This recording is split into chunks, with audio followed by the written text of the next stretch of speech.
जब रुखसाना 14 साल की थी। स्टेशन रोड पर बड़ा गर्ल्स स्कूल था। वहां पर अपनी सहेलियों के साथ वो पढ़ने जाती थी। कहते हैं कि वहां स्कूल की जगह पहले अस्पताल था, उसे गिराकर वहां स्कूल की इमारत खड़ी कर दी गई थी, जिसमें पीछे एक कमरा था, पोस्टमार्टम रूम, उसको बंद करके छोड़ दिया गया था। सारे स्कूली बच्चों को हिदायत दी जाती थी कि उस बंद कमरे के पास किसी को जाना नहीं है। एक दिन रुखसाना अपनी सहेलिया के साथ खेलते हुए उस कमरे तक जा पहुंची। जिज्ञासावश भीतर देखा। 2 लड़कियां जो साथ थी उसमें में एक ने चमकते हुए कहा, आज इस कमरे का दरवाजा खुला, किसने रख दिया? अंदर जाकर देखना चाहिए, आखिर क्या है। इसमें नहीं यार, भीतर जाने से सर ने मना किया है। चल यार, फट्टू सर को तू बताने वाली है। उसने अपनी फ्रेंड के सामने आंखें तरेरी। नहीं पर ठीक होगा, पहले मैं देख लेती हूँ, फिर आप दोनों कहकर वो भीतर चली गई। ठीक 12 बज रहे थे, धूप बढ़ रही थी। भीतर एक और कमरा लग रहा था जहां घना अंधेरा दिखाई दे रहा था। एकाएक कुछ गिरने की आवाज से दोनों चौंक उठी। दिया जो अंदर गई थी उसकी आवाज नहीं आ रही थी। रुखसाना ने भी जैसे ही भीतर कदम रखा कि वही दरवाजे के पास ही वो गिर पड़ी। उसकी आंखों में अंधेरा छाने लगा। बाहर खड़ी लड़की ने दौड़कर सर को सारी बात बताई। रुखसाना को वहां से तुरंत निकाला गया। सब मिलकर अंदर गए। जमीन में बड़ा सा गड्ढा हो गया था और वहां पर किसी के घसीटे जाने के निशान थे। दिया कहीं नहीं थी। सब लोग मान रहे थे कि उसे जमीन में खींच लिया गया है। रुखसाना पर पानी डालकर उसे होश में लाया गया, मगर वो इतनी डरी हुई थी कि कुछ बता नहीं रही थी। सर, लोग उसे हमारे घर ले आए। वह लड़की का कुछ पता नहीं चला। स्कूल में जैसे हड़कंप मच गया था। इधर रुखसाना को फीवर उतरने का नाम नहीं ले रहा था। रात में डरकर वो चिख उठती थी। घर में कंबल ओढ़कर सोती थी। कहती थी, मुझे कोई दिखता है, डरा रहा है। उसकी दिमागी हालत दिन ब दिन खराब होती जा रही थी कि एक दिन सामने दरवाजे में गुलशन को देखकर जिया और उसकी अम्मी काफी डर गई। ये तुमने क्या किया डियर? गुलशन दौड़ती हुई जिया से लिपट गई। इतनी पराई हो गई मैं कि तुम मुझे छोड़कर अपनी जिंदगी तबाह करना चाहती थी। गुलशन का चेहरा काफी भावुक हो उठा था। जिया कश्मकश में थी, अपने साथ हमदर्दी जताने वाली। गुलशन अचानक गला भी पकड़ सकती थी। अंदर ही अंदर घबरा रही थी। बस गुलशन को देखे जा रही थी। बेटी, पता नहीं क्यों जिया ने ऐसा कदम उठाया। कुछ भी बताने को वो तैयार नहीं है। पता नहीं क्या बात थी। गुलशन की मां भीगी हुई आवाज में कह रही थी। गुलशन जिया के चेहरे पे हाथ फेरती हुई कहने लगी, डर मत पगली, तुझे जिंदा रहना है, खुद को जिंदा रखना है, अपने लिए न सही अपने प्रेम के लिए। क्या कह रही थी गुलशन? जिया को बड़ा ताज्जुब हुआ। क्या वो जानती होगी मेरा प्यार कौन है? जिया ने अपनी आंखें गुलशन की आंखों पर गड़ा दी। क्या सोच रही है ही ना कि तेरे प्यार को मैं कैसे जानती हूं? पागल, मैं सब जानती हूं। मुझे तो खलील से शादी करनी थी सिर्फ। अब वो तेरा है, सिर्फ तेरा मेरा। उस पर कोई हक नहीं, इत्मीनान रख। ठीक हो जा और उससे मिलने की तैयारी कर। मैं चलती हूं, अपना ख्याल रखना। कहकर उसने कुछ पैसे जिया की मां को देते हुए कहा, ये रख लो, जरूरत पड़े बोल देना, मैं भी आपकी ही बच्ची हूं। इतना कहकर अपनी आंखें पोंछती हुई गुलशन बाहर निकल गई। जिया आवाज से दरवाजे को घूर रही थी। एक लम्हा भी ऐसा नहीं लगा कि गुलशन जिन्नात की असर में थी। बड़ा प्यार जता रही थी, मगर एक ख्याल जिया के दिमाग में आते ही वह चौंक गई। जिन्नात भी तो यही चाहता होगा। गुलशन और उसके बीच आने वाली हर एक दीवार को वह हटा रहा था। शायद मुझे वो इसलिए तकलीफ पहुंचाना नहीं चाहता था कि मैं वही लड़की हूं जो खलील का सहारा बन सकती थी, उसको गुलशन के बाद अपनी जिंदगी बना सकती थी। कैसे ख्याल आ रहे थे? उन ख्यालों की वजह खुद गुलशन थी। ऐसी हालत में भी जिया की आंखें भर आई जिसको पाने के लिए, इतना तड़पी जिसके लिए अपनी जिंदगी तक दांव पर लगाने तैयार थी। वह मिला भी तो किसी और का होकर। क्या नसीब पाया था, सब किस्मत का खेल होगा। बेटी, दादी ने कहा। गुलशन की बातें मेरी समझ से बाहर थी। खलील अब तेरा है, उसका क्या मतलब हुआ? जिया ने दादी के हाथ पर अपना दायां हाथ रख दिया। शायद वह दादी का हौसला बढ़ा रही थी। और चिंता करने की जरूरत नहीं है, ऐसा मूक इशारा था वो। दादी कुछ न बोली, अपनी प्यारी पोती को जी भरकर देख रही थी। बरबस ही उसकी आंखें झार झार होकर बरस रही थी कि तभी खलील आ गया। डोंट वरी दादी, डॉक्टर से बात हो गई है, वो जल्द से जल्द जिया को ठीक कर देंगे। दादी समझ गई थी। अस्पताल का सारा कर्जा वो अपने ऊपर ले आया था। उसकी आंखें बोल रही थी, जिया। उसने जिया को पुकारा। उसकी आवाज दर्द से भीगी हुई थी। पता नहीं उस पर क्या बीत रही होगी। जल्दी घर आ जाओ यार, तुम्हारे बिना मैं अधूरा हूं। खलील को अपने प्यार का एहसास हो गया था और उसी की तड़प थी जो उसे बेकरार कर रही थी। तुम्हारे बिना कुछ नहीं हूं मैं, वो रो पड़ा। खलील को इस हाल में देखना दादी के लिए सदमे की तरह था। बैठे, उन्होंने खलील का हाथ थामा। मुझे मेरी गलती का एहसास हो गया है दादी, मगर अब पता नहीं क्या होगा। जिया कुछ बोल नहीं रही थी, मगर उसकी आंखों से बहने वाला सैलाब उसके दिल का हाल बयां कर रहा था। कैसी राह पर आकर रोकी थी जिंदगी, पता नहीं क्या होने वाला था। जिन्नात अपने मकसद में कामयाब हो रहा था तो गुलशन की जिंदगी नर्क बनने वाली थी। उसका भी कुछ कसूर नहीं था। खलील को वहां खड़ा रहना मुश्किल हुआ।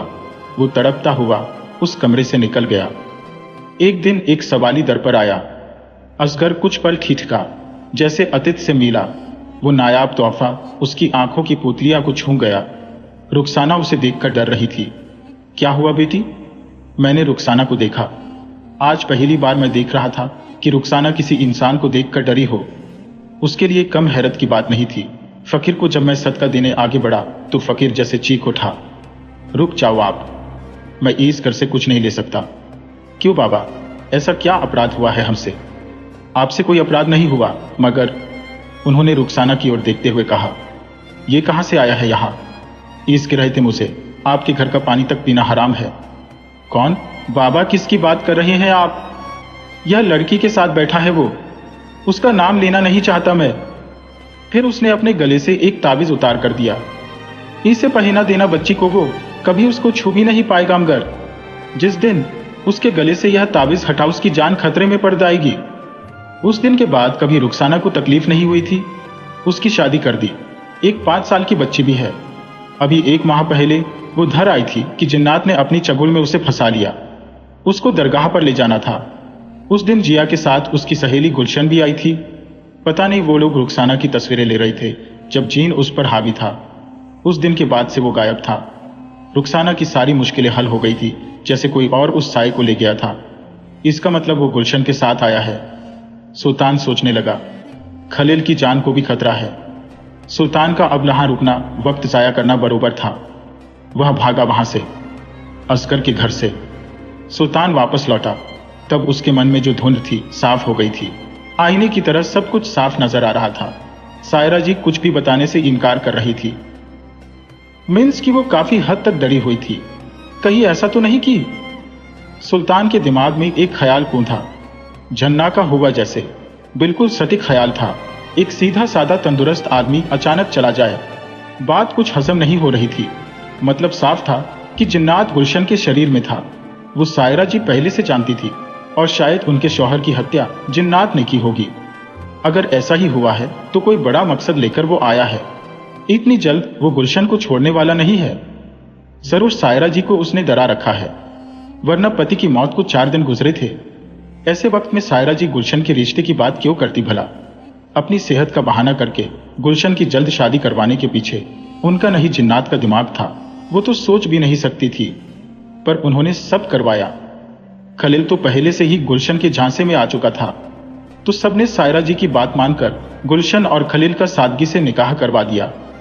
एक बड़ी जीत हासिल कर ली थी जिन्नात ने। सोचता हुआ सुल्तान घर पहुंचा तो पता चला कि खलील और गुलशन आगे पीछे बाहर निकले हैं। दोनों ने कुछ नहीं बताया कि कहां जा रही है। सुल्तान को खलील की चिंता होने लगी थी।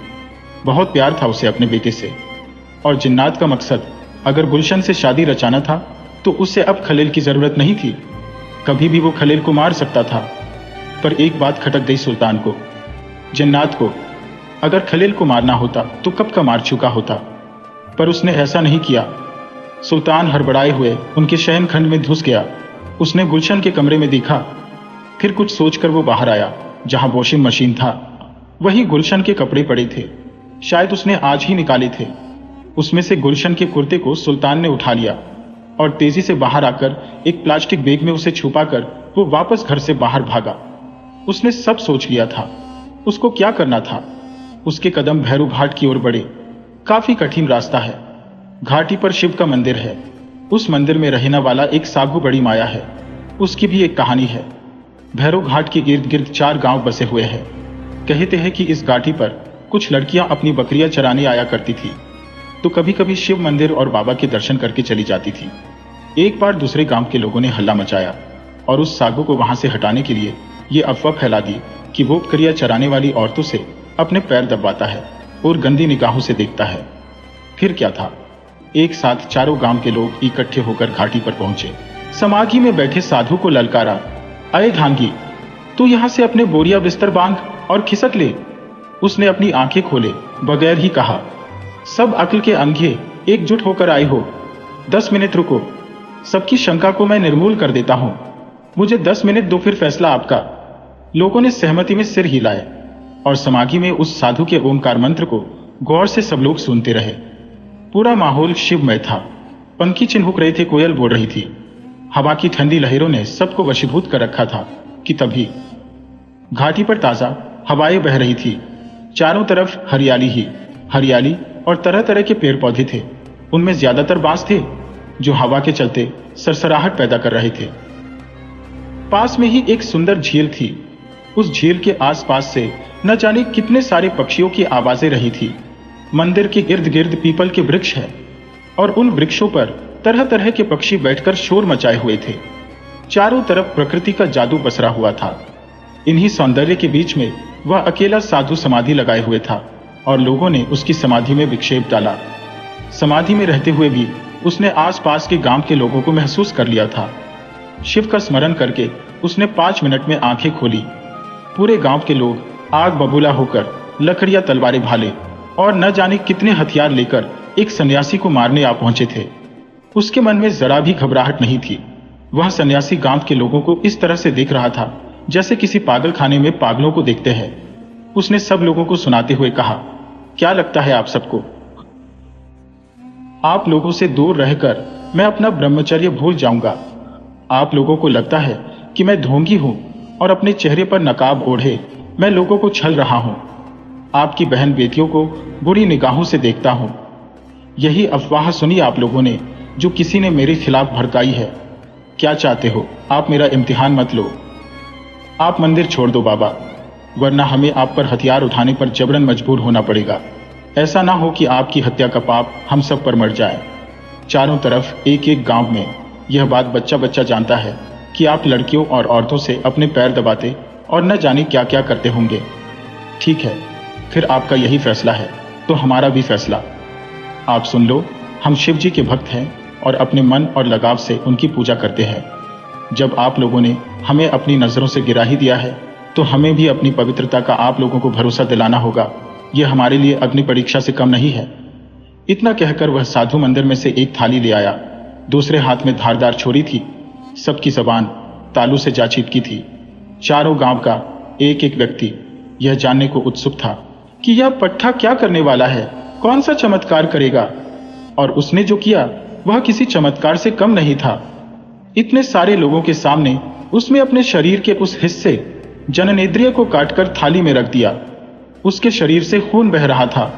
लोगों में हड़कंप मच गया, भाग दौड़ हो गई और ज्यादातर लोग उसके सामने सिर झुकाकर रह गए और माफी मांगने लगे।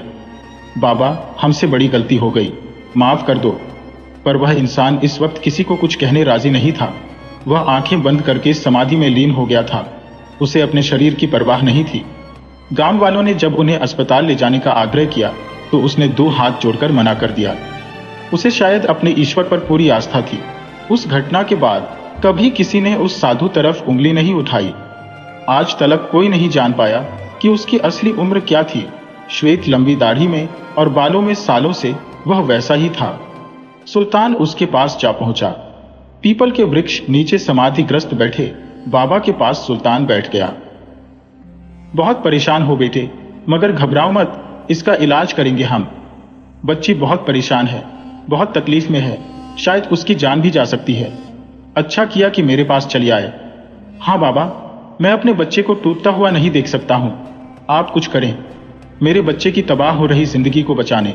शैतान से पीछा छुड़ाए, वरना वह जिंदगी भर जीने नहीं देगा। लाओ, जो लाए हो वह मुझे दे दो। सुल्तान ने प्लास्टिक बैग में रहे गुलशन के कपड़े बाबा के आगे रख दिए।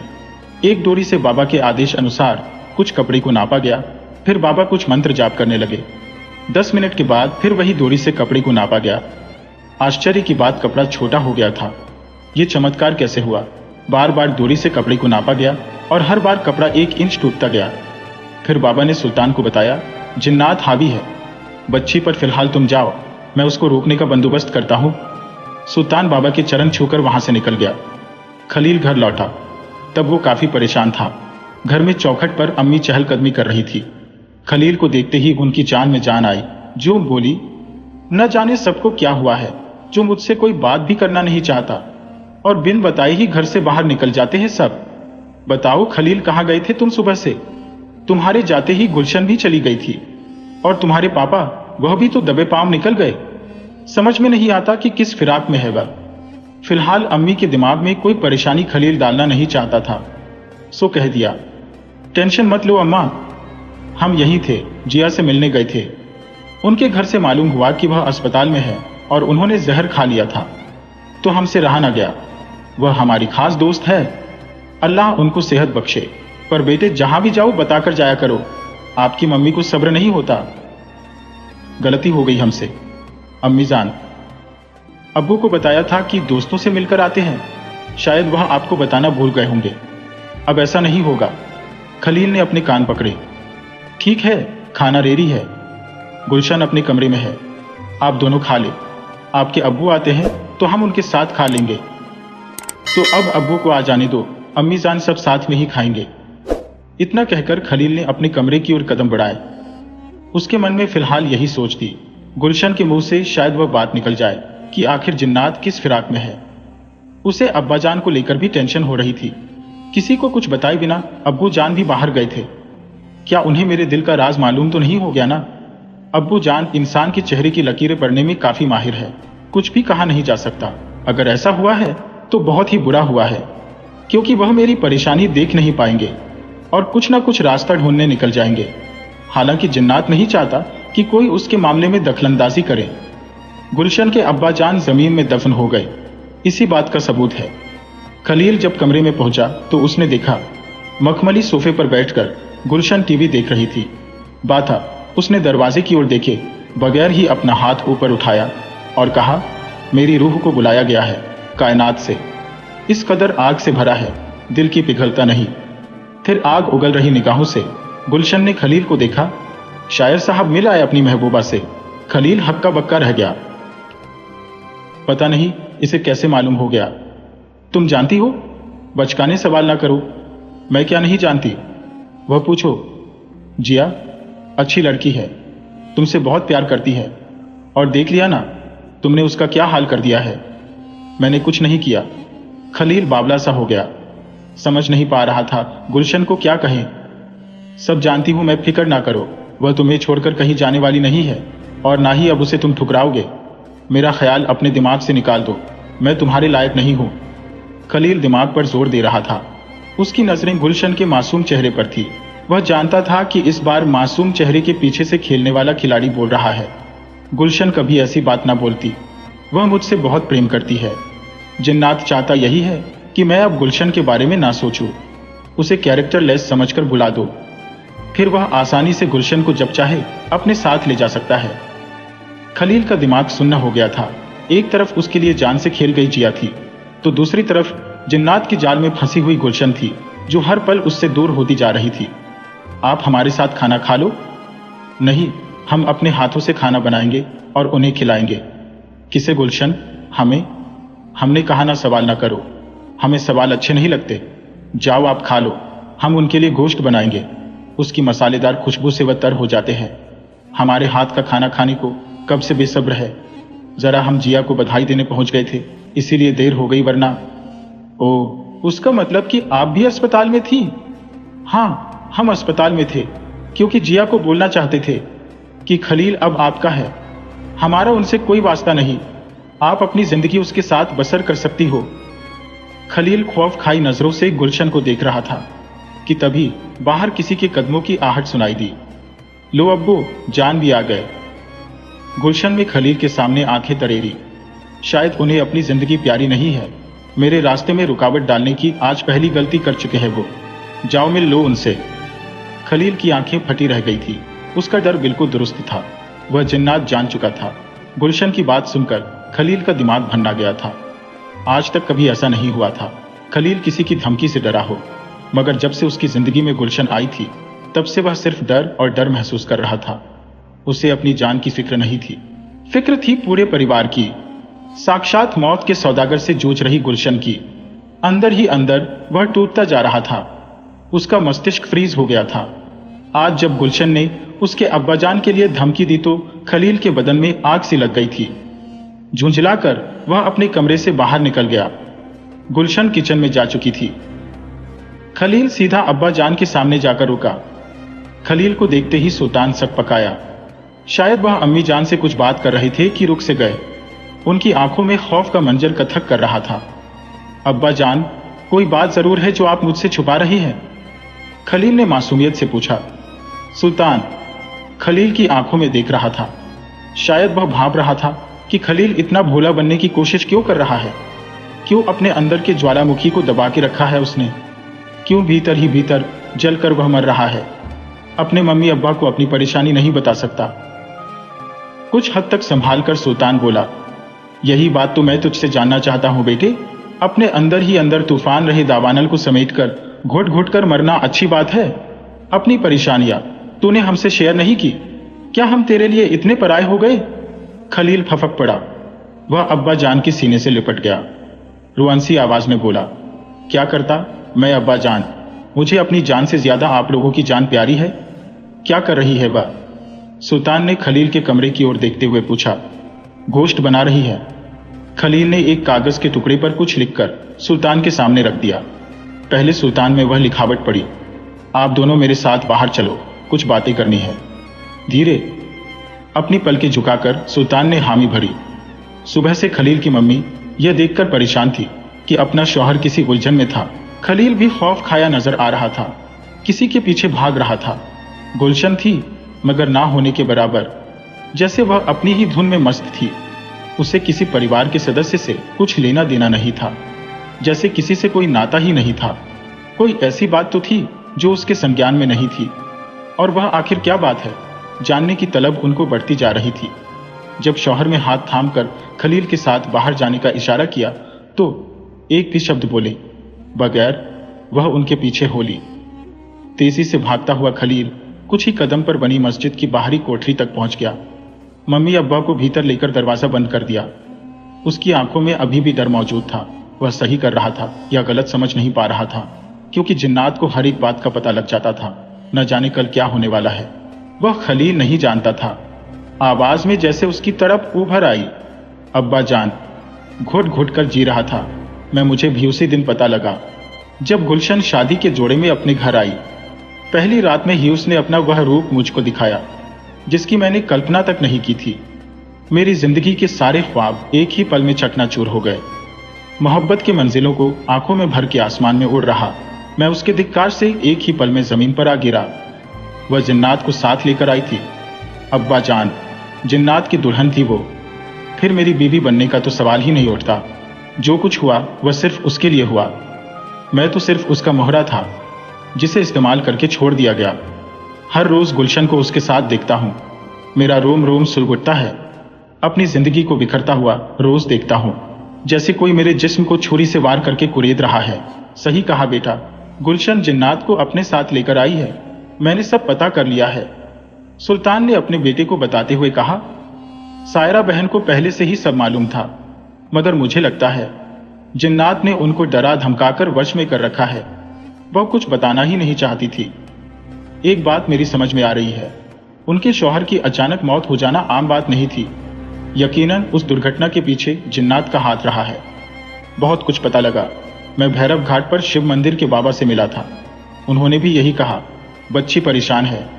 उन्होंने मदद करने का वचन भी दिया है। अब्बा जान, आपने बहुत बड़ा रिस्क लिया है। जिन्नात ने मुझे साफ साफ बताया है कि अपने बात को समझा दे।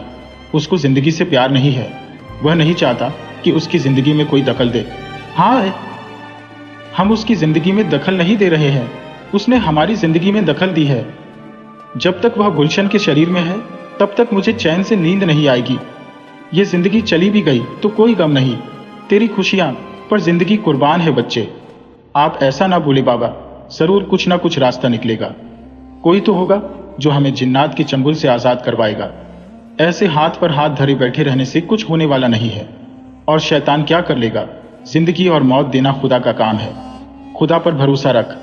शायद वो डर रहा है, वरना धमकी ना देता। इसीलिए गुलशन के बर्ताव में फर्क आ गया है। खलील की अम्मी बात जहन में साफ होते ही बोल उठी। काफी हैरत में थी मैं जब मैंने सुना कि वह फिर से खाना बना रही है। गोश्त वही खाता होगा। भैरव घाट के बाबा ने तसल्ली दी है तो जरूर इस शैतान को बच्ची का शरीर छोड़कर जाना होगा, तभी तो वह छटपटा उठा है। हाँ, मेरा भी यही मानना है। सुल्तान ने अपनी बेगम की बात थाम ली। अब आप दोनों घर जाओ, वरना गुलशन फिर भड़क जाएगी। मैं जब तक मुसीबत को जड़ समेत उखाड़ न फेंको, मुझे खाना पीना हराम है। इतना बोलकर सुल्तान वहां से निकल गया। खलील अपने अब्बा को अच्छी तरह जानता था। जब वह कोई बात पकड़ लेते तो तब तक नहीं छोड़ते थे जब तक उसका कोई हल ढूंढ नहीं लेते। आज भी उनकी आंखों में वही आग थी। खलील की अम्मी का हृदय थक से रह गया। वह समझ चुकी थी कि पानी सर पर से बहने लगा है। शाम का वक्त था। जिया काफी हद तक स्वस्थ थी। नर्स अभी अभी इंजेक्शन लगाकर गई थी। मुंह पर से मास्क को हटा लिया गया था। अब अपने सूजे हुए शरीर की उसे परवाह नहीं थी। परवाह ही तो सिर्फ और सिर्फ खलील की थी। उसके चेहरे में छुपे दर्द को जिया ने महसूस किया था। अपने आप को कसूरवार समझने लगी थी। वह जिसको अपनी जान से ज्यादा चाहा था, उसे इस हालात में ला छोड़ा था कि वह पागलों की तरह मारा मारा दर बदर ठोकरें खा रहा था। जिन्नात तो चाहता ही यही था कि खलील और मैं एक हो जाऊं। गुलशन की जिंदगी के बदले मेरा प्यार मिले, वह मुझे मंजूर नहीं। मुझे ही कुछ करना होगा। यह सोचकर जिया ने दादी से कहा, दादी डॉक्टर से कहो मैं अभी की अभी घर जाना चाहती हूँ। तुझे इस हालत में हॉस्पिटल से छुट्टी नहीं मिलेगी बेटी। जाना तो होगा, नहीं तो जीते जी मैं कभी अपने आप को माफ नहीं कर पाऊंगी। दादी ने देखा कि उसकी आंखें भर आई है। रात काफी गहरी थी। हवाएं सहमी हुई थी। कच्ची सड़क पर बहुत ही संभल कर ड्राइव कर रहे अमन ने देखा कि दोनों साइडों पर लगी वृक्षों की लाइन इस तरह से झोली खा रही थी जैसे एक दूसरे से गले मिल रही ना हो। रास्ता अच्छा नहीं था, वरना अमन तो चाहता था कि बार बार मिरर में दिख रहे जिया के मुख कमल को देखा करे। वह बात और थी कि जिया ने उसके प्रेम को ठुकराया था, मगर अमन उसकी खुशी के लिए कुछ भी कर सकता था। जिया कुछ सोच में उलझी हुई थी, काफी परेशान थी। और उसके एक कॉल पर अमन चला आया था, क्योंकि इसके प्रति लगाव ऐसा था कि अगर वह जिंदगी भी मान लेती तो खुशी खुशी वह दे देता। और अक्सर हमने देखा है कि जिसके दिमाग में, दिल में प्रेम का भूत सवार होता है, वह किसी और की भावनाओं को समझ नहीं सकता है। अपने मतलब के लिए किसी के दिल को ठेस पहुंचाने या किसी की भावनाओं से खेलने में झिझकता नहीं है, बल्कि जब समझ में आता है कि कोई उससे इस कदर मोहब्बत करता है तो इंसान अपने मतलब के लिए उसे यूज करने तक की धृष्टता करता है। आज जिया ने भी वही किया, मगर अमन इस वक्त जिया के कुछ काम आया। इस बात को लेकर काफी खुश नजर आ रहा था। उसके जहन में पास्ट में डूबे कुछ पलछीन झिलमिल होने लगे। जिया की सादगी पर वह मरता था। काफी दिनों से दिल में उठी बात से जिया को अवगत कराना था। दिन बीत रहे थे। ऐसे उसे लग रहा था वह जिया को कुछ नहीं बता पाया तो पागल हो जाएगा, मर जाएगा। एक दिन हिम्मत जुटाकर लाइब्रेरी में बैठी जिया के पास जाकर जा बैठा। काफी दिनों से जिया देख रही थी कि अमन हर जगह नजर आता था, मगर उसने कुछ कहा नहीं था, क्योंकि वह जानती थी कि काफी लड़के शरीर के बाहरी सौंदर्य के दीवाने हो जाते हैं। वैसे ही अमन भी आकर्षित होगा। जब अमन ने कहा कि जिया, मैं तुमसे कुछ बात करना चाहता हूं, तो जिया ने चेहरे पर रूखापन बनाए रखते हुए कहा, क्या है?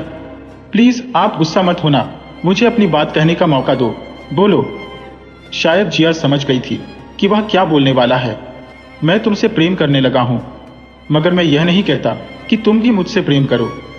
बस तुम्हें बताना चाहता था, क्योंकि कल मेरा ज़मीर मुझे यह न कहे कि तूने अपने दिल की बात जाहिर ही नहीं की थी और पट्ठा जिंदगी भर तड़प को भुगतता रहा।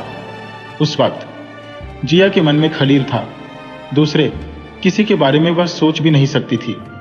अलबत्त उसने अमन से इतना ही कहा, तुम यह सब बातें छोड़ दो अमन, और पढ़ाई में ध्यान दो, मैं तुम्हारी लायक नहीं हूं। उस वक्त अमन को बहुत ही झटका सा लगा था, मगर वह गम खा गया। आंखें भर आई थी।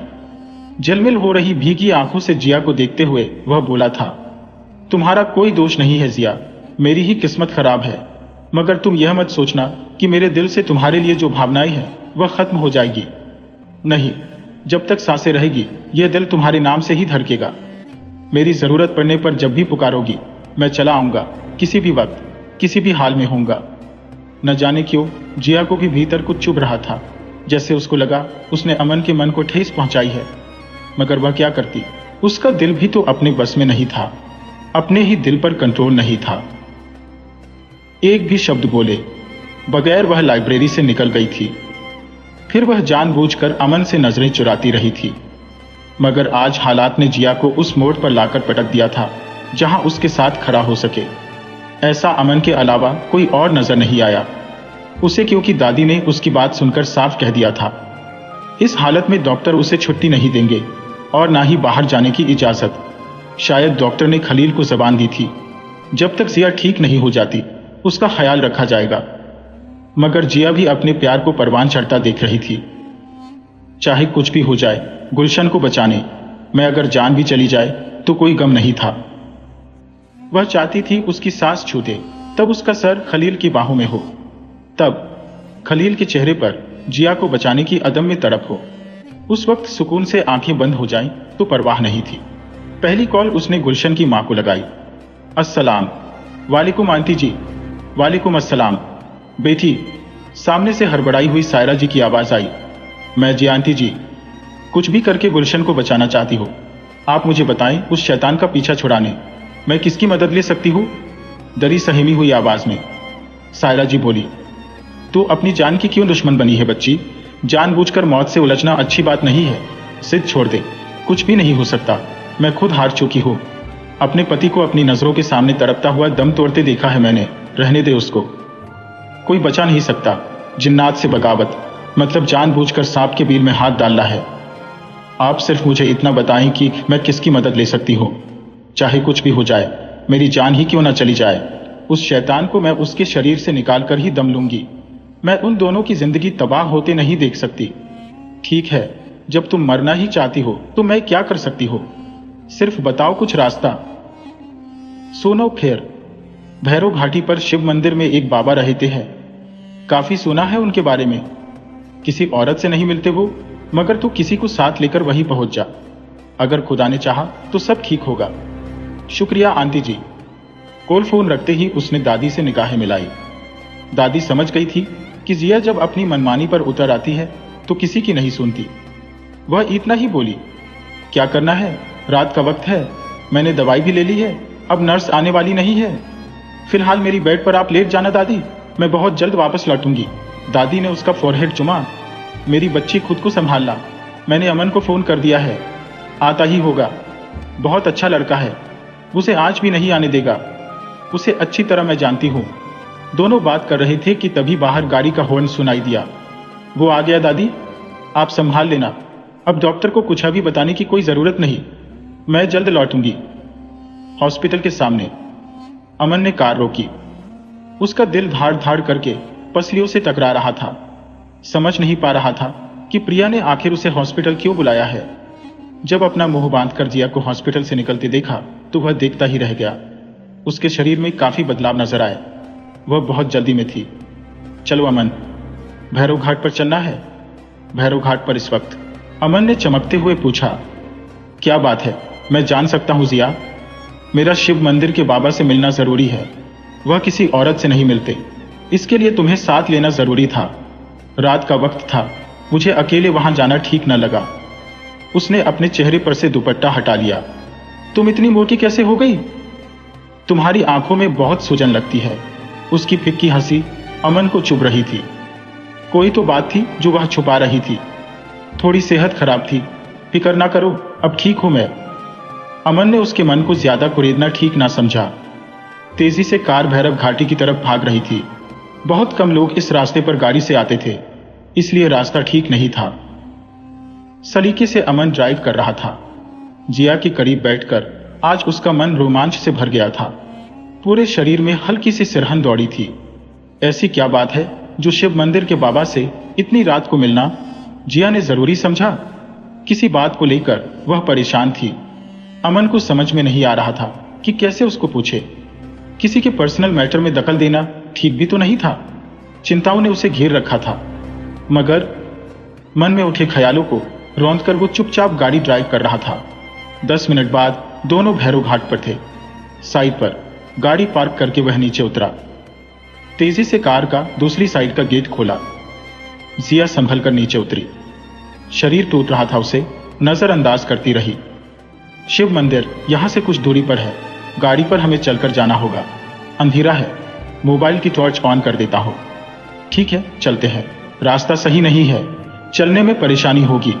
तुम्हें कोई ऐतराज ना हो तो मेरा हाथ पकड़ लो। एक भी शब्द बोले बगैर जिया ने अमन का हाथ पकड़ा। हवाएं तेजी से चल रही थी। छोटे छोटे वृक्ष ऐसे लहरा रहे थे जैसे नर कंकालों को कोई हवा में लहरा रहा हो।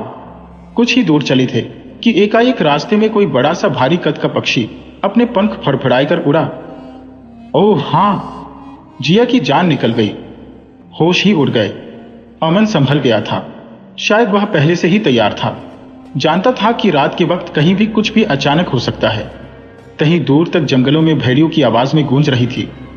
निशाचर पक्षी दोनों के कदमों की आहट सुनकर शोर मचाए हुए थे। कौवे जैसा एक काला पक्षी था जो बिल्कुल ही दोनों के साथ ऊपर उड़ रहा था। उसकी कर्कश आवाज डरा रही थी। तेजी से चलते हुए दोनों पहाड़ी की चोटी पर पहुंच गए। थकान से जिया का बुरा हाल था, पर उसने जाहिर नहीं होने दिया। मंदिर के आगे एक चौखट बनी हुई थी। आसपास तरह तरह के पौधे लगे हुए थे। रात रानी की खुशबू महक उठी थी। पीपल के नीचे एक समथल पत्थर पर बाबा समाधि में बैठे थे। जिया को वहीं बैठने का इशारा करके अमन बाबा के पास गया। अमन का मन बिल्कुल शांत हो चुका था। काफी सुकून मिला उसे यहां आकर।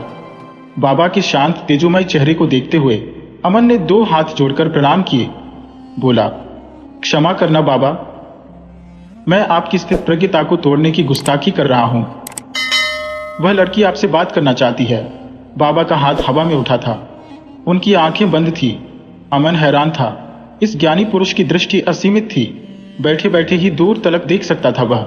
उनके होठ फफड़े। तुम लोगों से पहले एक इंसान यहां आकर गया है। वाकया यही था। मैंने अपना काम तो उसी दिन से शुरू कर दिया। दूर बैठकर भी बाबा की आवाज को साफ सुन रही थी। काफी खतरनाक हो चुका है वह। मैं समझ गया हूं, दिन ब दिन वह उस लड़की को अपनी ओर खींच रहा है। पूरी तरह उस पर कंट्रोल कर चुका है। अपनी दुनिया में ले जाने के लिए उतावला हो गया है। उसकी इस मंशा को सफल होने नहीं दूंगा मैं। उसके लिए मुझे उसके भूतकाल में तह तक जाना पड़ा। जोधपुर जिले के एक छोटे से गांव में फार्म हाउस पर इकबाल रहता था। जिन्नात उसका दोस्त हुआ करता था। एक रात इकबाल की बीवी पर बुरी नीयत डाली। उसी रात को इकबाल और उसकी बीवी ने मिलकर उसे छत पर से नीचे फेंक दिया। तड़प पकड़ वह मर गया था। किसी को इस बात की भनक तक न लगे, इसलिए दोनों ने मिलकर खेत के पिछले हिस्से में रातों रात गड्ढा बनाकर उसे दफना दिया। रूह तो तभी शरीर से अलग हो गई थी जब वो मरा था। अपने घर और खेतों में अभिमंत्रित कीले लगवा दी, जिससे उसकी आत्मा भटकती हो तब भी इस इलाके को छोड़कर चली जाए। किले सिर्फ इसलिए लगवाई गई थी कि रूह कहीं भी हो हमला न करे, क्योंकि रूह को कैद करना उनके बस की बात नहीं थी। वही हुआ था।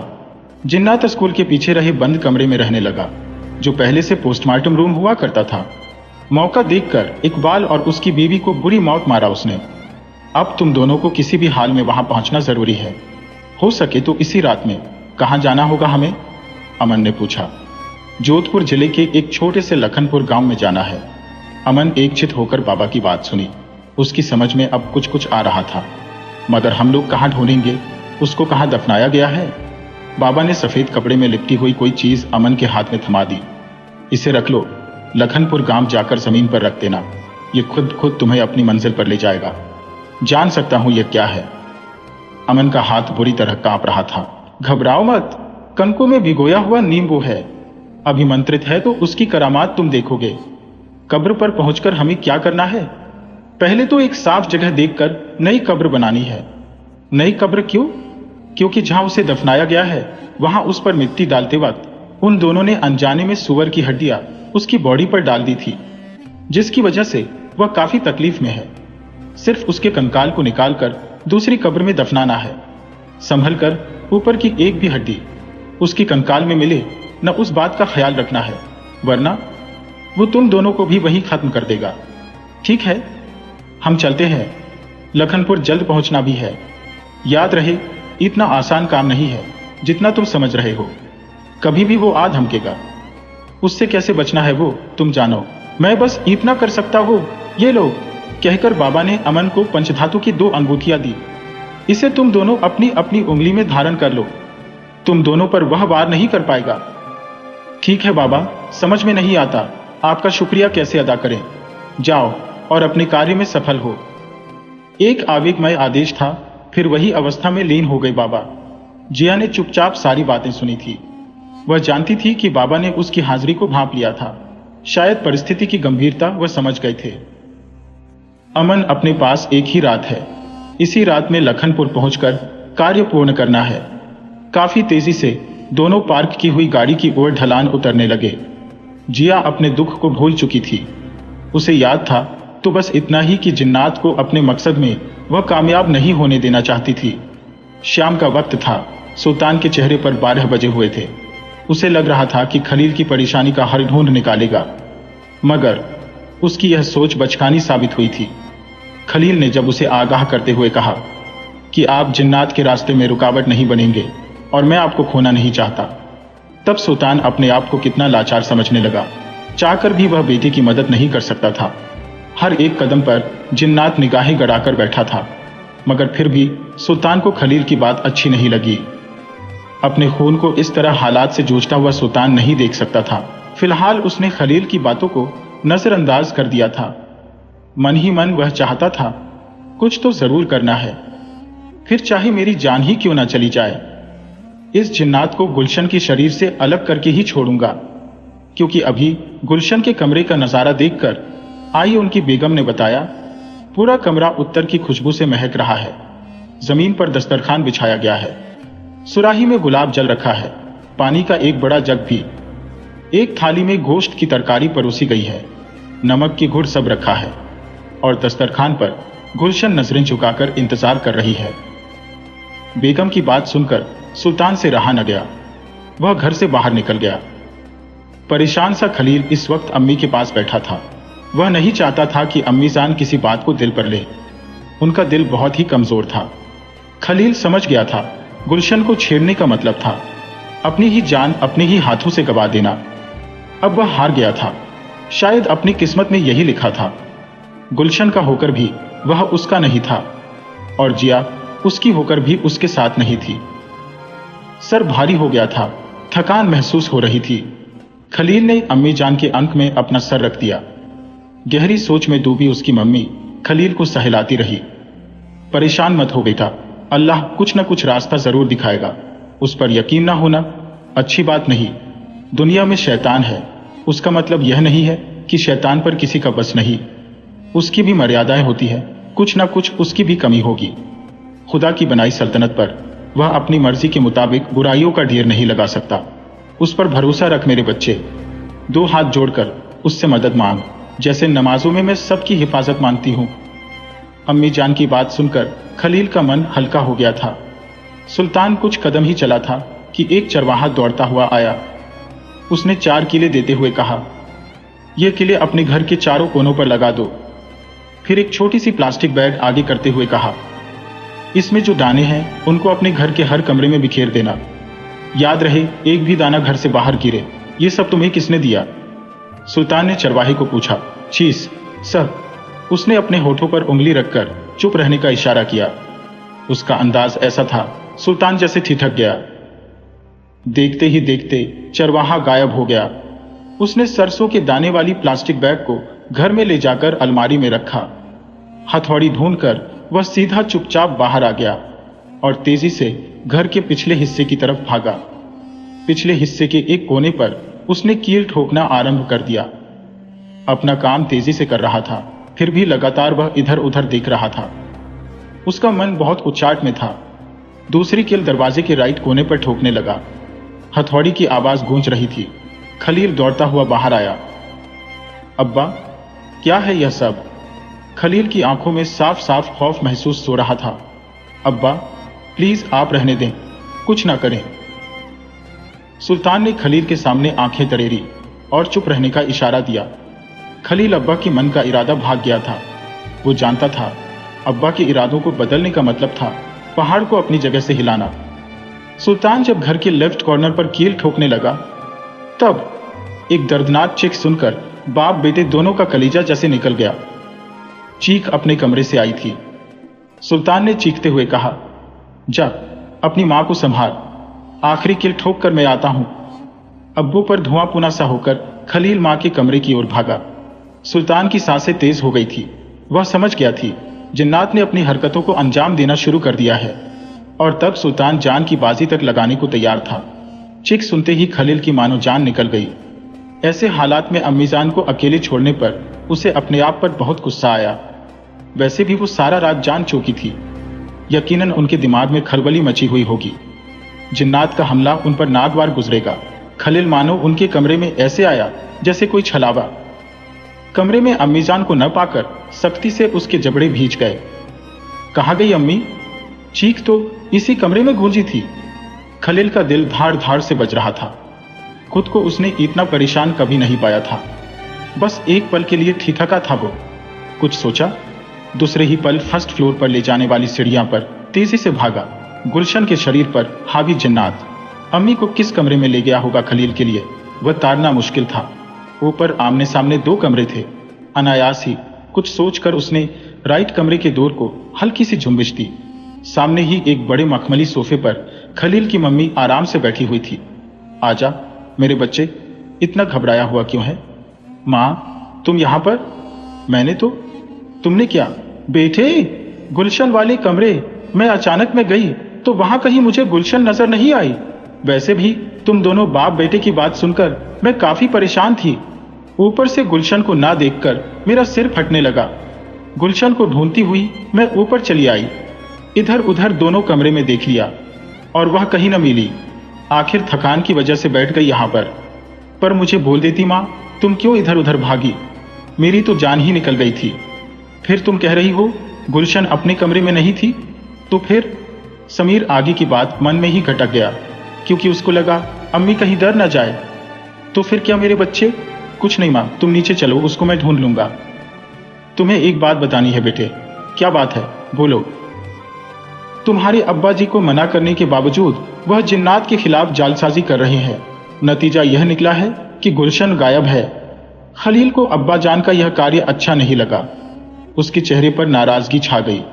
मेरे बच्चे, मैंने भी उनको मना किया था कि तुम अब इस लफड़े में मत पड़ना, इससे दूर रहकर अपनी जान बचाना, मगर उन्होंने मेरी एक न मानी। कुछ किले अभिमंत्रित करके ले आए और अपने मकान के कोने कोने में लगाने लग गए हैं। दूसरी एक प्लास्टिक बैग में अभिमंत्रित सरसों के दाने हैं, जो उन्होंने फ्रिज के ऊपर या फिर अलमारी में रखी है। तो एक काम कर मेरे बच्चे, बात आगे बढ़े और मामला अपने हाथ में ना रहे, उससे पहले वह प्लास्टिक की थैली को बाहर फेंक दे। ठीक है माँ, वह मैं फेंक देता हूँ, मगर तुम मेरे साथ नीचे चलो। मैं चल रही हूँ तुम्हारे साथ, मेरा हाथ पकड़ लो तुम। खलील अम्मी का हाथ पकड़कर सीढ़ियां उतारने लगा। काश उसने ठीक सामने वाले कमरे में देखा होता है। उसको इतनी बात समझ में आ जाती कि फिलहाल हम जिन्नात के साए में हैं, तो पूरा माजरा समझ में आ जाता। जिन्नात ने उसके साथ गेम खेला था। अम्मी को नीचे अपने कमरे में लाकर बेड पर बिठाया। तभी उसकी नजर अलमारी में रखी प्लास्टिक बैग पर गई। तपाक से उसने वह बैग उठा ली। हाँ, वही है, उसे बाहर कचरे में डाल दो। जब खलील प्लास्टिक की छोटी बैग को लेकर कमरे से बाहर निकला, तब अम्मी जान की आंखों में गजब की चमक उमड़ आई थी। काश उस वक्त एक नजर से उसने अपनी मां का चेहरा देखा होता। अलबत्त वह जिन्नात से टकराव नहीं चाहता था, इसीलिए उसको अब्बा की हरकतें खटकने लगी थी। अब बाकी समझ में कुछ आए, उससे पहले वह इस प्लास्टिक बैग को गून कर देना चाहता था। जैसे ही वह मेन डोर तक पहुंचा, उसने सामने सुल्तान खड़ा था। सुल्तान का चेहरा गुस्से से सुर्ख हो गया था।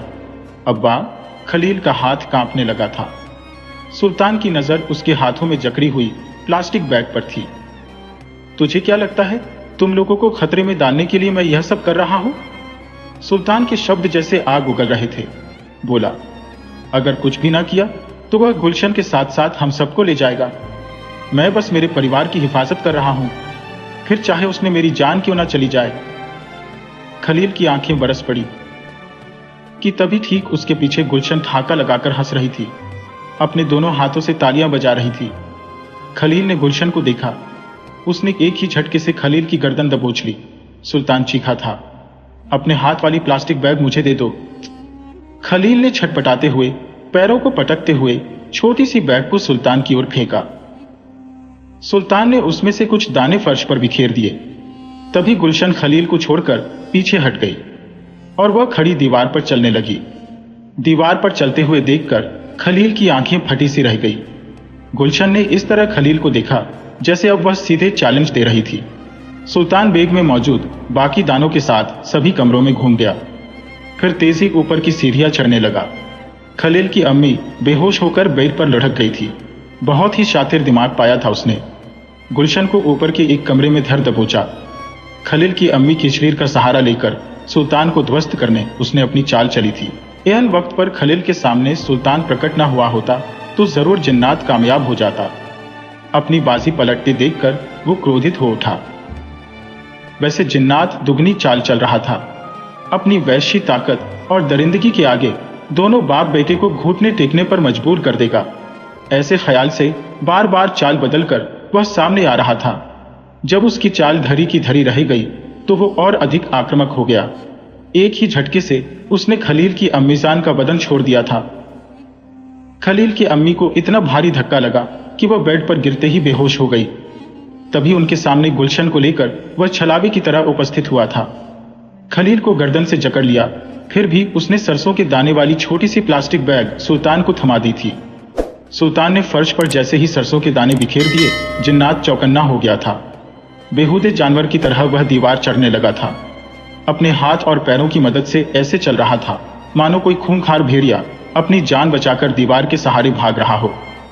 सुल्तान और खलील ने ऐसा मंजर देखने की उम्मीद नहीं की थी। उसका पेचुइन की तरह मुड़कर उठा था। उसका मुंह भी सीधा था। पीठ का भाग नीचे होने के बावजूद गुलशन तेजी से दीवार पर इधर उधर छलांग लगा रही थी। तुम मुझसे जीतने की उम्मीद मत रख, वह एक अलमारी के ऊपर बैठकर बोली थी। उसके मुंह से मर्दानी आवाज निकल रही थी। वैसे तो मैं मेरी बीवी को साथ लेकर जाऊंगा। तुम लोग जो नहीं मानोगे तो उसका खामियाजा तुम्हें भी भुगतना पड़ेगा। अब्बा, तुम इसकी बातों में मत आओ। जाओ, इन सरसों के दानों को सभी कमरों में बिखेर कर अपना काम पूरा करो।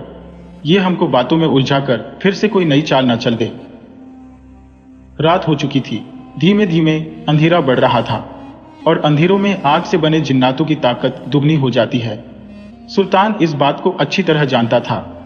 फिरकनी की तरह घूमकर वह तेजी से सीढ़ी चढ़ गया।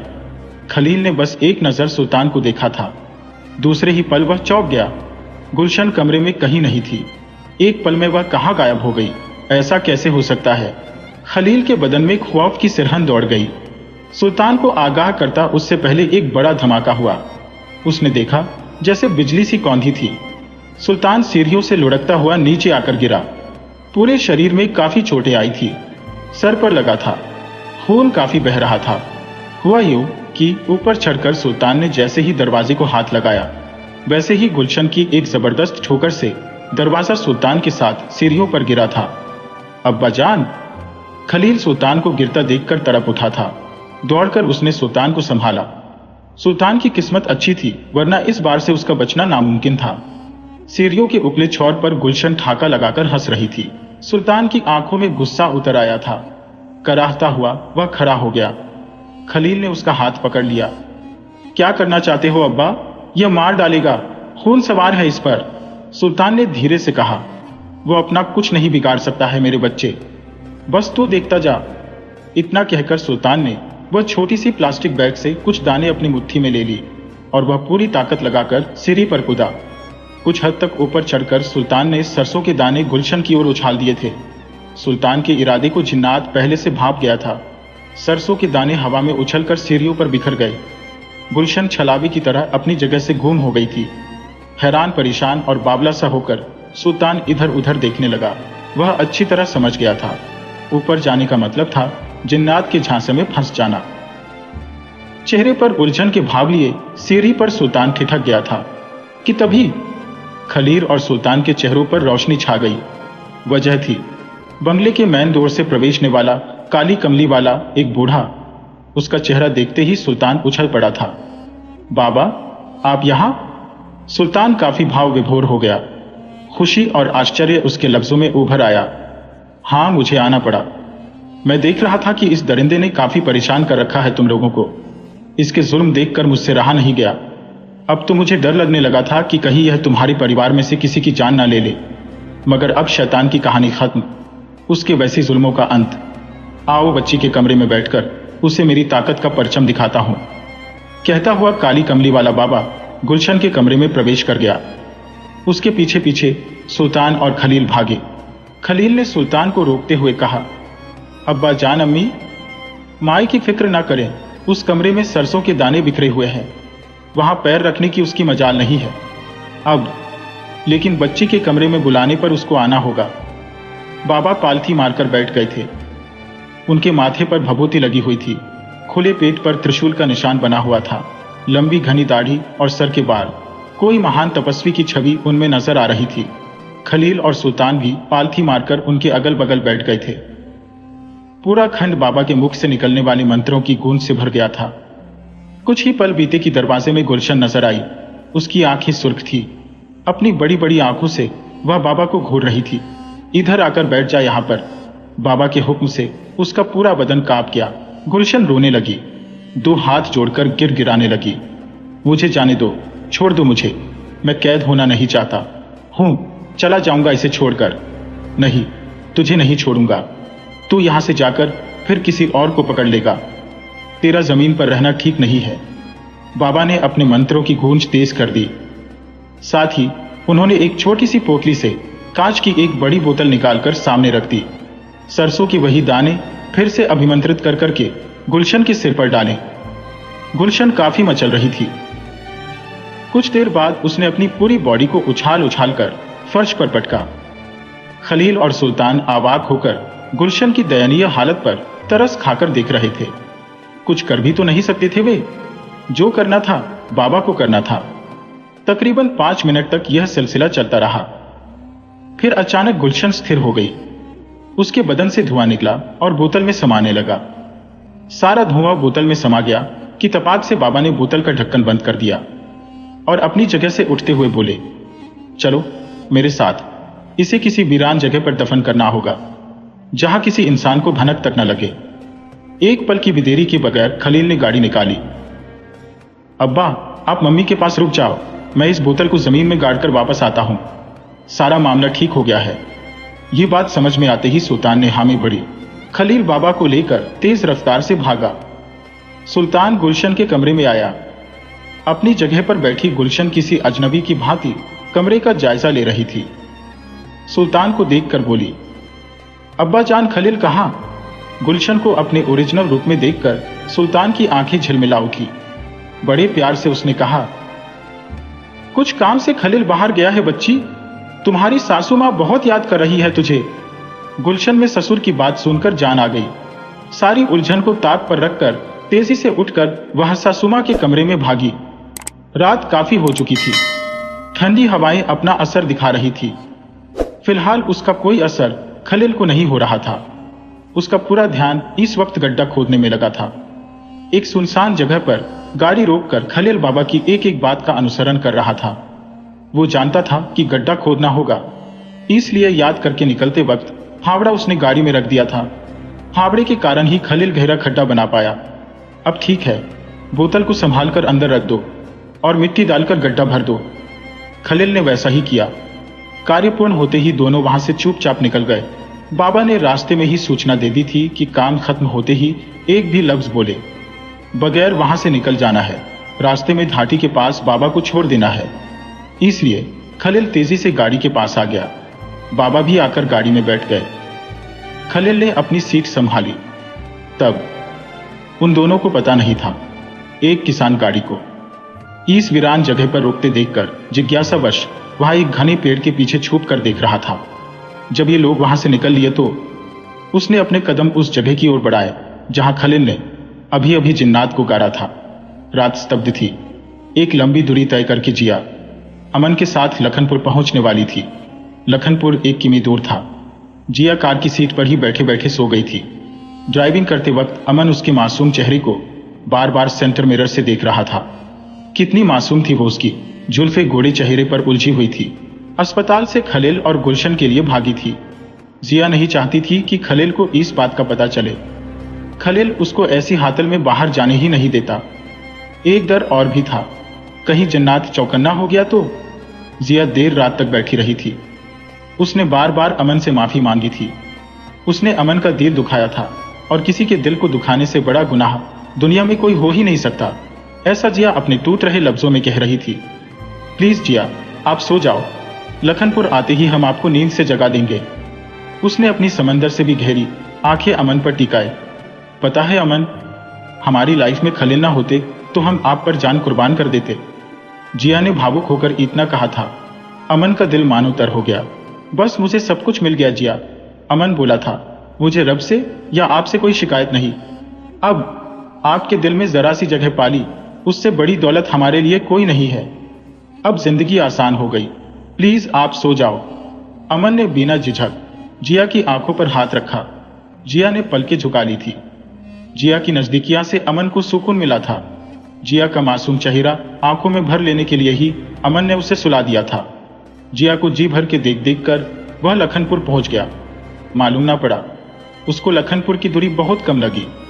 लखनपुर प्रवेश करते वक्त रोड साइड पर आसपास बहुत से फार्म हाउस थे। गाड़ी को एक जगह पीपल के पेड़ तले रोका उसने। जिया का हाथ पकड़कर चुपकिदी से जगाया। हड़बड़ाकर जिया उठ गई। वह कुछ बोलना चाहती थी, मगर अपने होठों पर उंगली रखते हुए अमन ने उसे चुप रहने का इशारा किया। कार के छोटे से लॉकर में रखा अभिमंत्रित नींबू संभालकर जिया ने निकाला और गाड़ी से बाहर निकलकर अमन के हाथों में नींबू थमा दिया। दोनों की नजरें मिली। आंखों से ही आगे बढ़ने दोनों सहमत थे। जैसे ही जिया ने कपड़े में लिपटे हुए नींबू को खुला करके जमीन पर रखा तो वह तेजी से भागने लगा। हैरानी की बात वही थी कि नींबू उसी फार्म हाउस की ओर बढ़ गया जहां इस वक्त दोनों खड़े थे। अमन जिया का हाथ पकड़कर नींबू के पीछे भागा। शिकायत अब खलील को किसी से नहीं थी। बाबा ने अपना काम निस्वार्थ भावना से किया था। हैरान था वो कि कितने कम लोग ऐसे हैं जो बिना कोई मतलब के लोगों को जिंदा रखते हैं। बाकी कुछ लोग तो जिंदगी छीन लेने में काफी माहिर होते हैं। रास्ते में बाबा ने उसे कुछ खास बातें ध्यान में रखने की सलाह दी, जिसमें सबसे अहम बात यही थी कि कुछ भी हो जाए, आज रात किसी को घर से बाहर निकलना नहीं है। कभी भी बीती बातों का जिक्र बच्ची के सामने करना नहीं है। खलील ने समझ लिया। बाबा को घाटी के पास उतारकर वो घर आया। सुल्तान और खलील ने आंखों से ही बात कर ली। सब कुछ सही ढंग से हो गया है, अब फिक्र करने की जरूरत नहीं है। गुलशन अपनी सास की गोद में सर रखकर सोई थी। खलील ने देखा कि गुलशन के बालों को सहला रही अम्मी के चेहरे पर वात्सल्य की असीम बौछार छलक रही थी। सुल्तान ने राहत की सांस ली। खलील एक बड़ी लड़ाई लड़कर आया हो ऐसे सोफे पर बैठ गया। सुल्तान को सर में पट्टी बंधी हुई थी। शायद अम्मी ने धाव साफ करके पट्टी बांधी होगी। अब्बाजान, आप ठीक हो? बिल्कुल ठीक है। बरखुरदार आर्मी के जनरल रह चुके हैं। हमारा मनोबल चट्टान की तरह है और दुश्मन को धूल चटाना अच्छी तरह जानते हैं। खलील अब्बाजान का हौसला देखकर शर्मा गया। हम परेशान थे आप तीनों के लिए। वो कहीं आप में से किसी को नुकसान पहुंचाता तो खुद को माफ नहीं कर पाते। वो अब दफन हो गया है। सारा किस्सा एक बुरा ख्वाब समझकर भुला दो मेरे बच्चे। अपनी जिंदगी गुलशन के साथ नए सिरे से शुरू करो। वादा करो कि इस घिनौनी घटनाक्रम को भुला दोगे। कभी भी बहू के सामने इस बात का जिक्र तक नहीं करोगे। औरतों का दिल बहुत कमजोर होता है बेटा। खलील की अम्मी जान कह रही थी। गुलशन पर जो बीती है वो उसके लिए कलंक था। कभी तुम उसके गहरे जख्मों को कुरेदना मत। जाओ, अब बहू को उठाकर अपने कमरे में ले जाओ और वह जिंदगी जो जिसके ख्वाब तुम दोनों ने देखे हैं। अब्बाजान की बात सुनकर खलील ने छोटे बच्चे की तरह गुलशन को उठा लिया। उसके चेहरे पर सुकून के आसार थे। हल्की सी मुस्कान थी। होठों पर इस तरह कंपन हो रहा था जैसे किसी फूल को भ्रमर छू जाता है तब होता है। खलील उसे अपनी बेड पर ले आया। एक पल भी उसने अपनी नजरें उसके चेहरे से हटाई नहीं थी। एक गहरा चुंबन उसने गुलशन के फोरहेड पर किया। वो उसके बालों को सहलाने लगा था। किसान इस वक्त टॉर्च लेकर आंखें फाड़ फाड़ कर उस बोतल को बड़ी हैरानी से देख रहा था जो इस वक्त उसके हाथ में थी। दोनों अजनबी चले गए। तभी वह भागता हुआ इस जगह पर आया था। टॉर्च की लाइट से देखा कि गड्ढा बनाकर कुछ कारकर मिट्टी डाली गई थी। अभी भी वह मिट्टी ताजी थी। उसके हाथ तेजी से मिट्टी को उड़ेलने लगे। वह जानना चाहता था आखिर कौन सी चीज थी जो वे लोग जमीन में दफन कर गए। काफी मशक्कत के बाद उसे बड़ी ग्लास की बोतल हाथ लगी। बोतल से ऐसे प्रकाश की बौछार हो रही थी मानो उसमें कोई नागमणि हो। आसपास का सारा इलाका चकाचौंध हो गया था। उस मणि जैसी चीज को निकालने वह ढक्कन पर जोर गला रहा था कि बोतल उसके हाथ में से फिसलकर पत्थर पर गिरी। शैंपेन की बोतल खोलते ही जैसे अंदर का द्रव्य उछलकर बाहर आता है, उसी तरह धुआं हवा में उछला और ओझल हो गया। किसान बहुत डर गया था। अपनी जान बचाकर वो वहां से भागा। पहली बार उसको लगा कि उससे बहुत बड़ी गलती हो गई है। रात में घमासान मचा था। निशाचर पंखियों ने ठहल का मचा रखा था। एकाएक खलील को लगा अब्बाजान दर्द से कराह रहे हैं। गुलशन को वहीं छोड़कर उठा, कमरे से बाहर आया। आवाज मेन डोर के बाहरी हिस्से से आ रही थी। एक पल के लिए उसे अब्बाजान पर गुस्सा आया। मना करने के बावजूद उन्हें इस हालत में बाहर जाना नहीं था। खलील ने जल्दी से मेन डोर खोला। सामने ही अब्बाजान ओघे मुंह पड़े थे। सुध-बुध खोकर वो उनकी ओर भागा कि उसके पैर जमी से ऊपर उठ गए, जैसे किसी ने मजबूती से गला पकड़कर उठा लिया हो। चंद्रमा पूर्णतया निकला। न होता तो काली स्याह रात में एक दूसरे को देखना भी मुश्किल हो जाता। तेजी से भाग रहे नींबू के पीछे अमन और जिया दौड़ रहे थे। अमन ने कसकर जिया का हाथ पकड़ा था। उसे डर था कि दौड़ते वक्त जिया गिर न जाए। नींबू उस फार्म हाउस के खेतों की ओर बढ़ रहा था, जो काफी कोकोनट के पेड़ों से गिरा हुआ था। संभलकर अमन जिया के साथ खेत में प्रवेश कर गया। उस वक्त वह बहुत चौकन्ना था। फार्म हाउस पर पालतू कुत्तों का होना आम बात थी। हालांकि उन दोनों की किस्मत अच्छी थी, उन्हें एक भी कुत्ता नजर नहीं आया। बड़े बड़े 2-4 खेतों से होकर वह लाल नींबू एक जगह रुक गया। अमन भागता हुआ वहां आकर रुका, तब उसकी सांसें बहुत फूल गई थी। जिया अपने दोनों घुटनों पर हाथ रखकर झुक गई, जैसे वह भी बुरी तरह थक चुकी थी। नींबू जहां रुका था वह जगह खेत का एक कोना था। उस जगह पर बहुत घास निकली थी। आसपास एलोवेरा के पौधे जगह जगह फैले हुए थे। बाकी सारे खेत सूखे पड़े हुए थे। ऐसा लग रहा था काफी सालों से खेतों में हल नहीं चलाया गया, न कुछ बोया गया है। सॉरी यार, तुम थक गई ना। घास वाली जगह पर पाम लंबे करके जैसे ही जिया बैठी, अमन ने कहा, तुम्हें गाड़ी में अकेली भी तो नहीं छोड़ सकता था। पर एक गलती हो गई है। अब क्या हुआ? जिया ने हड़बड़ाकर पूछा। नींबू यहां रुका है, मतलब जगह यही है, पर फावड़ा तो हम गाड़ी में ही भूल आए हैं। ओह नो, नींबू के पीछे भागने में उस बात का हमने ध्यान ही नहीं दिया। एक काम करो, तुम दौड़कर फटाफट ले आओ, मैं यहां बैठी हूं। तुम्हें अकेले कैसे छोड़ सकता हूं? मुझे डर लगता है कहीं वह आ गया और। तुम भूल रहे हो अमन, अगर वह आ भी गया तो हमारा कुछ नहीं बिगाड़ पाएगा। जिया ने अपनी उंगली में अंगूठी बताते हुए कहा, यह पंचधातु की अंगूठी हमारी रक्षा करेगी।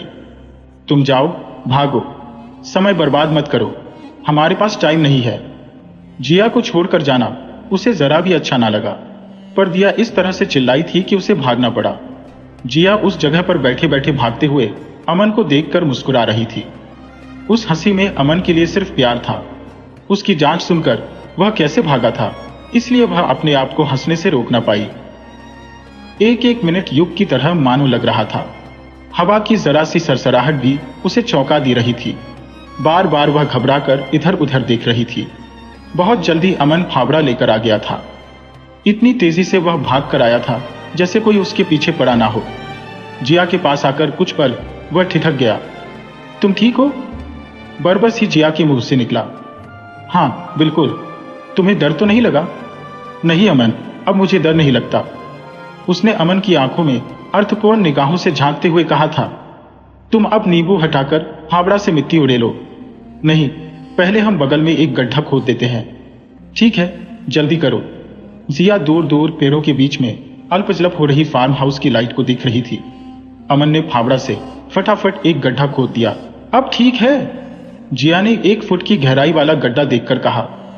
फिर तेजी से नींबू वाली जगह पर वह फावड़ा से मिट्टी हटाने लगा।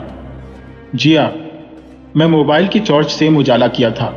टॉर्च की फॉक्स लाइट जिस तरह इधर उधर हो रही थी, साफ जाहिर था कि दिया काफी डरी हुई थी। उसके हाथ पांव कांप रहे थे। दूर दूर घने पेड़ों के बीच से अल्प छलक दिखाई देने वाला फार्म हाउस हॉन्टेड हाउस जैसा लग रहा था। बाबा ने कहा था, जिन्नात की हड्डियां निकालकर दूसरी कब्र में दफना न इतना आसान नहीं था। हालांकि अब तक कोई भी अनहोनी नहीं हुई थी। कोई भी ऐसी घटना नहीं घटी थी जिससे दोनों को जान बचाकर भागना पड़ा हो। लगातार मिट्टी उड़ेलता अमन रुक गया। एक हड्डी नजर आई है। उसकी आवाज काफी धीमी थी। जिया ने टॉर्च लाइट को गड्ढे में ताने रखकर भीतर देखा। छोटी सी हड्डी है, वही सुअर की होगी। अमन ने धीरे से मिट्टी हटाकर उसे बाहर निकाला। अब वह संभाल कर मिट्टी हटा रहा था। 2-3 हड्डियां दूसरी निकली। उन्हें साइड पर करके लगातार मिट्टी उड़ेलने लगा। कुछ ही देर में एक हड्डियों का ढांचा दिखाई दिया। दोनों की आंखें फटी सी रह गईं। जैसे ही अमन ने हड्डियों का ढांचा हटाने झुका, वैसे ही अमन लुढ़क कर खड्डे पर गिरा, जैसे उसे किसी ने जबरदस्त धक्का दिया था। अमन! जिया की आवाज दूर जाती हुई सुनाई दी। पलटकर अमन ने देखा तो चंद्रमा की रोशनी का उजाला व्याप्त था। कुछ हल्की रोशनी में कहीं उसका चांद नजर नहीं आ रहा था। वह व्याकुल हो गया। जिया! जोर से वह चीखा था, अमन, मैं यहां हूं। 2-3 मीटर की दूरी पर जिया उधेमुह पड़ी कराह रही थी। छलांग लगाता हुआ अमन उसके पास आ गया था। उसका सर अपनी गोद में लेकर पागलों की तरह दहाड़ा जिया। वो आ गया है, मैं तुम्हें कुछ नहीं होने दूंगा। तुम डरना मत, जिया, मैं तुम्हारे साथ हूं। अमन को बौखलाया देखकर जिया डर गई थी। अमन, अमन, मैं ठीक हूं, मुझे कुछ नहीं हुआ है। अमन जिया की आंखों में देख रहा था। गलती हो गई मुझसे जिया, बहुत बड़ी गलती। मुझे तुम्हें यहां लेकर नहीं आना चाहिए था। अगर तुम्हें कुछ हो जाता है तो मैं तो बेमौत मर जाऊंगा। ओह शट अप यार, कम से कम इस वक्त ऐसी बातें ना करो। कुछ भी हो जाए, हमें हार माननी नहीं है। सुन रहे हो तुम? चाहे मेरी मौत क्यों ना हो जाए, तुम वह हड्डियां वहां से निकालकर दूसरी कब्र में डालोगे। वादा करो मुझसे। ऐसी बातें मत करो जिया, मैं तुम्हें कुछ नहीं होने दूंगा। मैं जानती हो, पर तुम्हें यह करके दिखाना है। मैं वादा करता हूं, जिस काम को अंजाम देने आए हैं उसे पूरा किए बगैर मैं नहीं जाऊंगा। तुम्हारी कसम जिया। जिया की आंखें भर आई थी। उसका मन किया दौड़कर तेजी से उसके गले से लिपट जाए, पर अपने मन पर कंट्रोल किया। पता नहीं क्यों उसे लग रहा था अमन उसे अपनी ओर खींचता जा रहा है। अब उसे अमन की भी फिक्र होने लगी थी। खुद को संभालते हुए जिया तेजी से खड़ी हुई। अपने चारों ओर खेतों के किनारे पर खड़े घने पेड़ों को वह देख रही थी। पर्णों की सरसराहट से उसके कान बज रहे थे। एक वृक्ष पर कोई बड़ा सा पक्षी बार बार पंख फड़ाकर उड़ रहा था और वापस पेड़ की चोटी पर बैठने की कोशिश कर रहा था, मगर जैसे उस पेड़ पर कोई था जो उसे वहां बैठने नहीं दे रहा था। अब्बा को कराहता देखकर खलील जैसे ही बाहर आया, उसकी गर्दन को जिन्नात ने धर दबोचा। खलील की पूरी बॉडी हवा में लहरा रही थी। उसको ऊपर उठा लिया गया। आवाज हलक में रुक गई थी। एक पल के लिए उसे लगा कि जिन्नात उसे मौत की घाट उतार देगा। उसी वक्त तेजी से उसके मन में एक विचार घोंघा। एक पल की भी देरी किए बगैर उसने जींस की जेब में हाथ डाला। उसके हाथों में वह चीज थी जो अलग होते वक्त बाबा ने उसे यह कहकर दी थी कि अगर जिन्नात का दोबारा सामना हो तो यह चीज उसके शरीर को सटा देना। वह और कुछ नहीं, सुअर की हड्डी थी। तेजी से उसने वो हड्डी अपनी गर्दन को जकड़े हुए हाथ पर लगा दी। वह जमीन पर ऐसे गिरा जैसे किसी ने उसे पटक दिया हो। वह उसके सामने खड़ा था। तकरीबन 7 फुट से ऊंचा था। उसके बदन पर श्वेत लिबास था। आंखों से अंगारे बरस रहे थे। या तुमने मुझसे मेरी दुल्हन को छीना है और वहां तुम्हें चाहने वाली जिया मुझे मिटाने की कोशिश में लगी है। जहां से मेरा वजूद है वहां पहुंच गई है। वह तो देख उसका मैं क्या हश्र करता हूं। इतना कहकर वह तेजी से हवा के झोंके की तरह गायब हो गया। खलील के चेहरे पर हवाइयां उड़ रही थी। जिया मुश्किल में है क्या? वह हॉस्पिटल से भागी है। अपने घर में प्रवेश करते ही खलील ने जिया की दादी को कॉल लगाई। जिया का मन घृणा से भर गया था। दूर दूर काले घने अंधेरे में वह पेड़ डरावना नजर आ रहा था, जिस पर एक लंबी पंखों वाला बड़ा पक्षी बैठने की नाकाम कोशिश कर रहा था, क्योंकि वृक्ष पर कुछ था जो उस पर बार बार झपट रहा था। न जाने क्यों एक पल के लिए जिया को लगा जैसे वह डरावना पक्षी उनका ध्यान भंग न करना चाहता हो। पर अब जिया रुकने वाली नहीं थी। मन में ठान कर उसने अपने लक्ष्य की ओर कदम बढ़ाए। अमन की हार्टबीट काफी बढ़ गई थी। मौत से डरकर पीछे हटने वालों में से जिया नहीं थी। हॉस्पिटल से उठकर आई जिया के बुलंद हौसले को देखकर अमन काफी हैरान था। जिन्नात को परास्त करना इतना आसान भी नहीं था। वह कभी भी किसी भी रूप में सामने आ सकता था। जिया फिर से जिन्नात की कब्र तक पहुंच गई। अमन ने जब उसे कब्र की ओर आगे बढ़ते देखा तो वह भी किसी बात की परवाह किए बगैर उस तरफ भागा। मुझे जरूरत है तेरी जिंदगी को, तू दाव पर ना लगाया कर। बरसों के बाद सुकून है, दिल को मेरे दिल को ना जलाया कर। वही शायराना अंदाज, वही लहेजा, वहां रवानगी। खलील की आवाज सुनते ही दोनों चौंके। जहां गाड़ी खड़ी थी उधर से खलील चला आ रहा था। दोनों उसे हैरानगी से देख रहे थे। ठीक गाड़ी के बगल में खलील की कार को जिया ने देखा। खलील को देखकर जिया अपना आपा खो बैठी। उसके बदन में जैसे छिटियां रेंगने लगी। बदन में उठी मीठे कंपनों की लहर ने उसे झकझोर कर रख दिया। वह भागी खलील की और, रुक जाओ जिया, ये अच्छी बात नहीं है, रुक जाओ प्लीज। जिया पर जैसे नशा सवार था। खलील को मिलने की तरफ थी, उसे जैसे कुछ भी सुनाई नहीं दे रहा था। अमन हताश जरूर हुआ, मगर उसने अपना काम अधूरा नहीं छोड़ा। जैसे ही उसने हड्डियों के ढांचे को हाथ लगाया कि इधर जिया के बिल्कुल करीब पहुंच चुका, खलील जैसे गधे के सिंग की तरह गायब था। जिया को जैसे झटका लगा। खलील की गाड़ी भी गायब हो गई। जिया समझ गई, जिन्नात उसे अपने झांसे में लेने में सफल हो गया था। जिया अमन से काफी दूर अकेली खड़ी थी। अमन ने जैसे ही जिन्नात की हड्डियों को बाहर खींचा, तभी एक आकस्मिक हुए शोर से दोनों चमके। वह घने पेड़ पर से चमत्कारों का एक बड़ा काफिला एक साथ उड़ा। हवा में काला स्याह अंधेरा छा गया। इतने सारे चमकगार अमन और जिया ने कभी अपनी जिंदगी में देखे नहीं थे। दोनों खौफ जुदा होकर आत्मा को देखने लगे। चमत्कारों का सारा काफिला इस वक्त जिया के ऊपर मंडरा रहा था। सारा माजरा समझ में आते ही अमन चीखा, भागो वहां से जिया, अपनी जान बचाओ। बौखलाया हुआ अमन जिया के इर्द गिर्द मंडराने लगे। चमत्कारों को देखकर घबरा गया था। यह चमत्कार कहीं जिया के बदन को नोच नोच कर खा न जाए। जिया हड़बड़ा कर वहां से भागी। चमत्कारों का काफिला डरावनी चीखों के साथ उसके पीछे भागा। कुछ चमक गार्डों ने जिया पर हमला बोल दिया था। अमन छलावे की तरह वहां से कूदा दौड़कर उसने जिया को अपने शरीर से ढक दिया। अमन ने जैसे ही जिया को अपनी भुजाओं में जकड़ लिया था,